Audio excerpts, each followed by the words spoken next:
Resulta que desde que empezó la guerra contra el narcotráfico en 2006, se calculan en más de 70,000 los migrantes que han desaparecido en México en su tránsito hacia los Estados Unidos. Esas cifras el gobierno no las contabiliza. Cuando ustedes leen en los periódicos que han muerto 60,000 como daños colaterales de la guerra, no les dicen que aparte hay 70,000 mínimamente migrantes que también cayeron en tránsito. ¿Y por qué decimos que el gobierno tiene que tomar la responsabilidad? Pues porque es una responsabilidad del gobierno, porque estas gentes caen en el camino porque los secuestran, porque las autoridades se los venden al crimen organizado, porque las autoridades permiten que se pare el tren en los terrenos donde van a subir los zetas a secuestrarlos, porque están coludidos muchas autoridades están coludidas con el maltrato a los migrantes, porque han convertido a los migrantes en mercancía, porque lo menos que les pasa es que las policías muchas veces municipales los despojan de todo lo que traen. Miren, cuando hemos platicado con la gente que hemos logrado encontrar, todos tienen más o menos la misma historia. Dejan de comunicarse a sus casas. Bueno, en primer lugar, los asaltaron y les quitaron absolutamente todo. No tienen ni teléfonos, no tienen direcciones, no tienen nada. Muchos desaparecieron antes de que los celulares fueran tan populares, no tenían cómo hablar a sus casas. Muchos han escrito 1000 veces a sus casas tratando de que les llegue alguna carta a las familias, las cartas se las regresan. Todos padecieron en México algún atraco, todos sufrieron y a todos les costó mucho trabajo empezar a reconstruir sus vidas y tener una vida mínimamente decente, pero les da miedo regresar, transitar el mismo camino por el que vinieron, pasar los mismos peligros.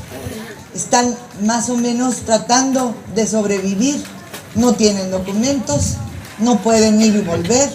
En sus países hay también la misma violencia que aquí, como que no tienen para dónde jalar. Entonces, no hemos encontrado a ninguno que nos diga, no, pues yo no me quise comunicar. No, todos han intentado y todos han sufrido porque no se pueden comunicar. Y a algunos les dan depresiones muy fuertes cuando llegan las fiestas de Navidad, porque se acuerdan de su familia y no han tenido contacto con ellos.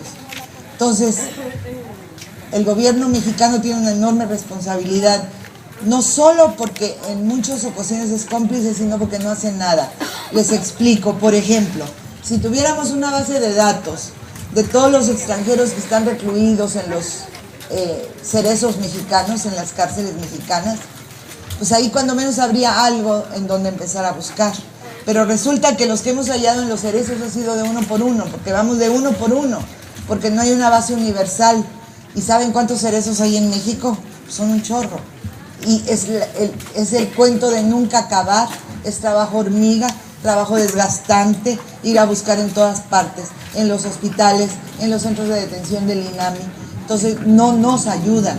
Tampoco nos ayudan que cuando hay gente que encuentran en las fosas clandestinas, no siguen los protocolos internacionales para la posible identificación después de los cadáveres, no hacen bien los expedientes, no toman bien las fotografías, en muchos no hay ni expediente, no toman las muestras de ADN.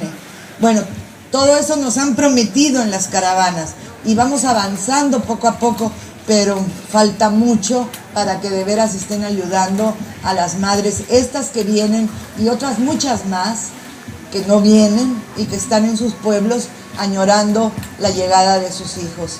Entonces, jóvenes,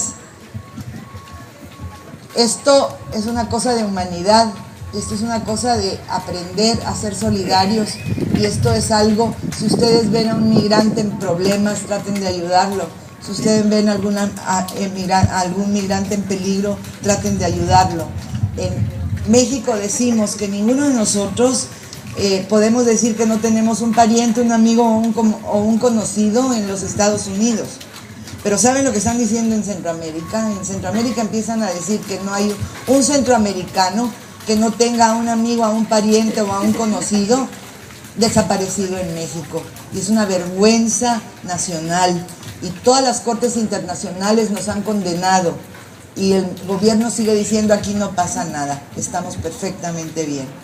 Jóvenes, México es nuestro, hagan lo suyo, hagan lo más digno, que no nos dé vergüenza, que no nos dé vergüenza decir dentro de 10 años ustedes puedan decir sin vergüenza, soy mexicano y compusimos este problema, porque ustedes son los que van a actuar en el futuro y ustedes son la esperanza de México. Muchas gracias.